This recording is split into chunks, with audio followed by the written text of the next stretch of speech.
Hey, I'm Nathan Caldwell, and I'm the author of Empowering Kindness. And with me today to do this video interview is Stephen Crow. Stephen, thank you so much for doing this interview.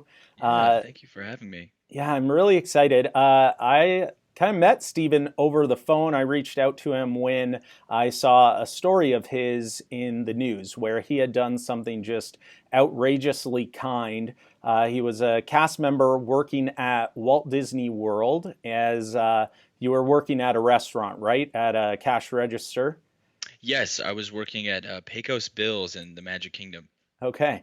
And a guest named Adam Hedrick had come in and he was wearing a homemade t shirt that said, basically, I need a kidney. And kind of that's where the story kicks off with you and Adam. But let's back up because there's a little bit of behind the scenes information about how you were actually inspired to help. And it goes back to January of last year. So, what did you notice last January? I was scrolling through my Facebook feed, and I don't remember quite who shared it or kind of where I saw it, but it was a photo of this gentleman. He had a shirt on that essentially said the same thing. I need a kidney, and I read a little bit about the story and thought that was super cool that he did that and then he was able to find someone, and then just kind of put in the back of my head, but thought at the same time, oh, that would be kind of cool if I was able to do something like that someday. Yeah, So so the gentleman that you're talking about, his name was Robert Leibovitz. And what had happened with him, I kind of read up on it after you shared that with me.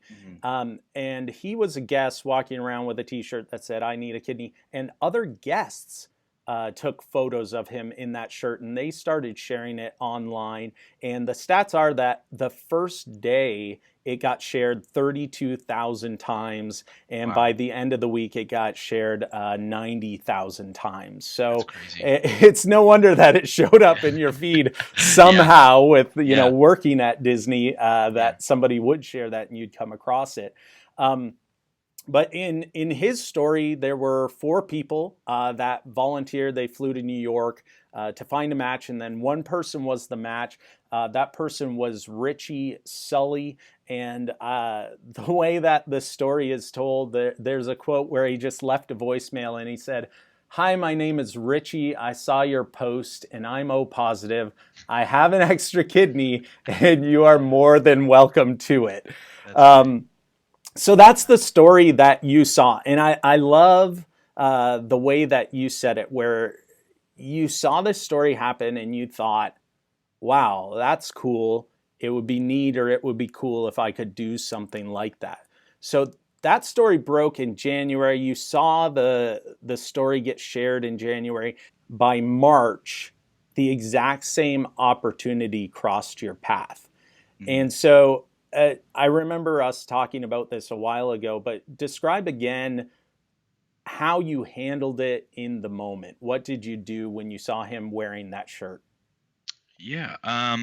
So he walked up to me, and I immediately saw the shirt and was kind of taken back, and it was just kind of like, oh wow, like there's someone like that in front of me, and I tried to be as accommodating as I could be because I guess he had a lot of dietary restrictions with his Okay. kidney disease. Um, and so we kind of chatted. I met one of his daughters. And then once we were finished and I got his order, he went up to the counter behind me, which is where the guests would pick up their food. And I turned around to see if there was any other information on the shirt, and it had his phone number and his blood type, which was O positive. Mm. And I had known previously from donating blood in the past that I was also O positive. And so I remember seeing that and kind of having a sinking feeling, but it was more of kind of like I need okay, like I need to do something. I should talk to him, or before he leaves, or what. And I very clearly remember after him and his family got his food, they went over to another station to kind of add toppings on and whatnot. And I kind of debated for a little bit, like, okay, should I go talk to him? What should I do? And I just remember pacing back and forth, staring at the ground, just kind of quickly trying to figure out what to do because I knew he was going to walk away and I wasn't going to be able to find him again. And so I was too nervous to actually go up and talk to him. So I wrote down his phone number on the back of his shirt, and then I called about 2 days later and ended up talking to his wife, and that kind of got the ball rolling. Right. That's so. So, I mean, obviously, then your story is inspirational to so many people. To see a perfect stranger have the willingness to go out there and do something that is so kind, to donate a kidney. But in you describing it to me, right now, and also in times past when we've talked about it, you never really thought much about the level of importance that this would have, right? Until I remember you telling me, until you were in the room right before the surgery, and Adam's wife, Shauna, came in and started talking to you and kind of just let her heart out about what it meant to her and her family that now you are saving someone's father. You are saving someone's husband by doing this operation and by donating a kidney. So, why were you not thinking this is amazing until you got to that point and you realize, oh wow, this does have a big impact? Um, I honestly I don't know because I talk about this story now and again when it gets brought up, or if it happens to come up in conversation, and I kind of always, I guess, forget at how big of a deal it is because I always get usually a pretty big reaction out of people who I tell for the first time, and Right. I'm always kind of surprised by it. I don't really know why, but I mean, I knew it was I knew it was kind of a big deal when I first saw him, but I mean, after that, I was kind of like, okay, I'm gonna do this, and that's that. And Hmm. I never really, I guess, dwelled on it, and Right. I wish I knew why, because it is kind of strange not to, I guess, think about it as big of a thing as it is, but it's always just kind of been, a really awesome thing that I was able to do. It's never been like this like awesome crazy big thing that it kind of, I guess, is described as.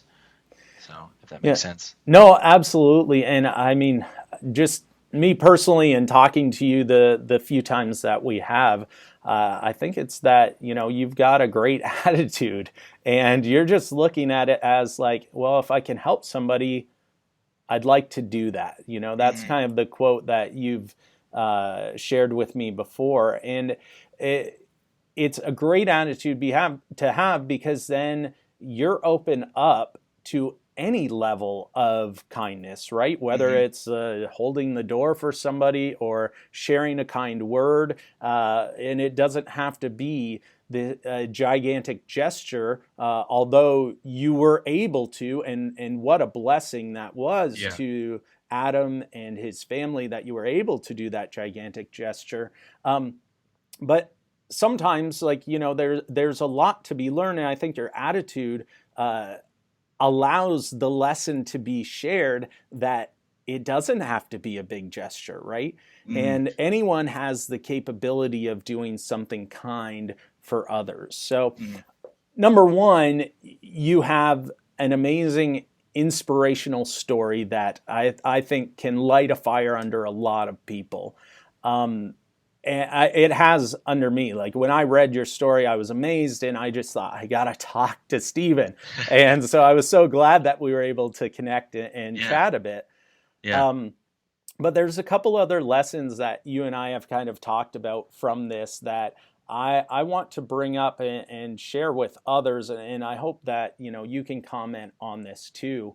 Um, and that is, a lot of people will look at Walt Disney World and think of them as this, gigantic company that you think, okay, well, of course there's going to be great magical things happening at that place, right? Hmm. I mean, not only do they have the budget to make wonderful experiences happen to people, Yeah. but the the lesson I want to learn from or to share with people from this is that it has nothing to do with budget really when it comes down to it.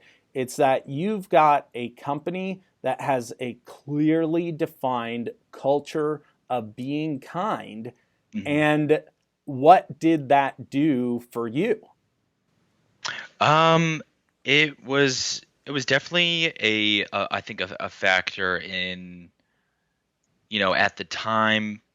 I mean, this is kind of how I've always tried to be, is try to treat people the way you want to be treated. Mm-hmm. And Disney kind of goes the same way, just in different words. Right? So I think that was definitely a big part of it. But Disney's big thing is courtesy, Okay. and that was a big one that I tried to really take to heart when working there, and even just visiting, you see that all the time, that every single employee there really abides by those, and just makes it a magical experience, as it's, I guess, supposed to be. But I don't know, the friends that I made there are also all just wonderful, amazing people, and so it's I kind of lost my train of thought, but Well, um, I mean, we were kind of talking about how when a company like Walt Disney World can mhm, clearly define their culture and showcase that part of the culture is be nice to other people or be kind mhm, to other people, like the type of people that they end up attracting then to work for them are amazing people like you. And, you know, there's no way that like Disney taught you, hey, you need to be as go as far as being kind as donating a kidney. Like yeah, I'm sure yeah, that was never in the Disney Institute training manual. no, Like, hey, be this friendly, but don't remember because that one. right. But because it was already within you and you wanted to align yourself with a company where you could do that full time Mhm, and there was no limit on that, then Disney lucks out because they yeah, get people like you and specifically you who go way out of their way to do something kind for the people that are there. mhm, And I think that is such a key lesson for companies to realize that having that as part of their culture will attract people just like you. yeah. So I wanted to ask you another question though. Um, this idea of having kindness as part of a company culture, what did that do for you as an employee and the level of engagement that you would give while you're working there? Um, it makes going to work exciting. Mm-hmm. Because if you're in, because you're not always at Disney, you're not always in jobs that you get to have as much interaction as the jobs I was in. But Right. it made going to work exciting because we did have kind of a lot of free reign to do kind stuff, or Mm-hmm.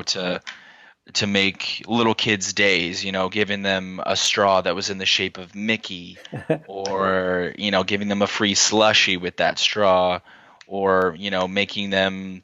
I think one thing we did at Pecos was make them like the cowboy or cowgirl of the day, or something along those lines. And Right. so having a work environment like that I mean, it was great. All the people were, we were all in it together, as cheesy as that sounds, but we we were we were all trying to make the guest experience as awesome as it could be, and so that kind of led to a pretty fun, and like you're kind of focusing on a kind work environment. Right. So Yeah, I mean that's one of the biggest threats right now in the workforce is that it's something like I should have looked it up. I think it's like 66% of employees are either not engaged or mhm, actively disengaged. And yeah, so that's something that, I talk a bit about in the book Empowering Kindness is this idea of if you give people the ability to be kind to others and they get those internal rewards, then and they're able, like you talked about, to make people's days magical. And yeah, tying it back to, it doesn't have to be a gigantic gesture with a gigantic budget. Like you gave a couple examples there where you're making kids cowboy or cowgirl of the day, right? And hmm, that costs Disney nothing. yep, That costs you nothing. All it is you taking the time to be actively engaged in seeing people and offering some kindness. hmm, Um, so I think that's a big key. That's a really important part to the problem that the workforce is facing with this lack of employee engagement, and I think it's a big opportunity that companies have to really get their people back engaged in what they would want them to do. Right. hmm. So the last thing I wanted to kind of bring up and chat a bit about, kind of a lesson that we could probably share from this is the idea of what is it like to work for an organization where they are giving you the ability and they are encouraging you to do nice things for guests or fellow employees. What does that environment feel like to you? Um, it it's the first word that comes to mind is comforting. Okay. It was always, I mean, working at Disney is it's tough because and it's tough because the guests expect a level of service that Disney's known for, which is Right. totally understandable, and that's what we try to do. So it can be tough sometimes, but I mean, working for a company like Disney, it's also, it's gratifying. Like I said, it's comforting. There are always opportunities to grow and to bond with people there, whether it be a guest or with a coworker. Like I knew at least two or three people while I was there that or from the past that are now dating their future husbands or wives, and that's where I met my girlfriend is at Disney. We were working together there, so it really Yeah. is kind of a magical place and a magical environment, where any wonderful happy thing can happen, as some of the examples, and then my example. It's big things, small things, but I would say it's all around a great a fantastic experience. Um, it's like I said, there are ups and downs, but I would arguably say that there are way more ups than there are downs working at a company like Disney. So it's, I would say, worth every hour that you have to on the busy weeks or the holidays or whatever. But yeah, it was worth it all. So Well, you bringing that up, the idea of it being comforting. I mean, in reality, when you have a company that encourages their people to be kind to one another, to bring joy to people throughout their day. And then it goes even as far as guests get inspired by that and they do great things. You know, the first story that we shared of that first kidney donation was that guests got in the spirit of taking photos and sharing that photo, and then it was spread around so that someone could volunteer to donate a kidney. And then and then obviously you saw it too, the story. But there's even simple things that guests do because they're inspired by that environment. It happened to our family one day when my wife and I and our kids, we were waiting to get on the train right at the Main Street station. Mm-hmm. And I overheard just right beside me, a woman said, "Oh, now we just have to find somebody, a little boy who's having a birthday today." And it was our son's birthday. And I was like, "Oh, it's his birthday." Like, I didn't know if they were doing some like theme park bingo or whatever. And they were like, "Oh, okay, here, this is for him." And they pulled out a brand new pirate flashlight and just gave it to him.